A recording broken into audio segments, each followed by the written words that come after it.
Mírame, hija. Mamá.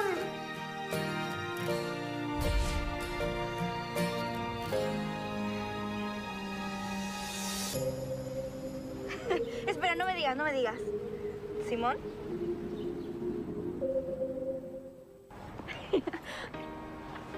Mateo. Parece que estabas esperando a otra persona.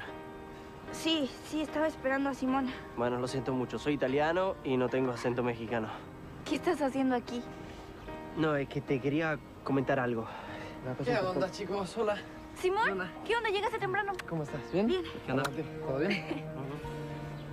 ¿Interrumpo algo? Ay, perdón. ¿Qué es lo que me tenías que decir? Me están llamando, perdón. Pero ni siquiera sonó tu teléfono. No, es que lo tengo en silencio. Voy a contestar. Nos vemos después. Hola, Bueno, sí. bye. Josefina. ¿Cómo estás?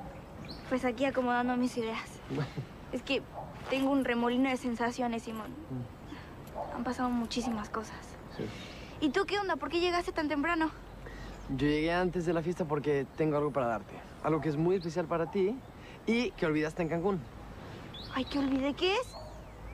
Ven. Bueno, a ver. Oye, pero primero quiero que cierres los ojos, Lola. Está bien, voy a cerrar. ¿Estás lista? Sí, estoy lista. Te va a encantar.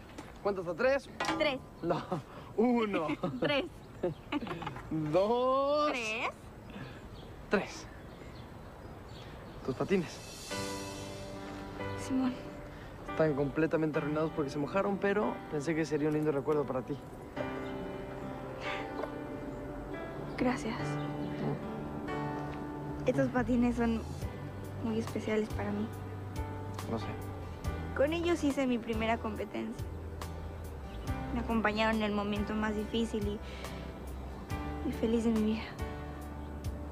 Te agradezco mucho, Simón.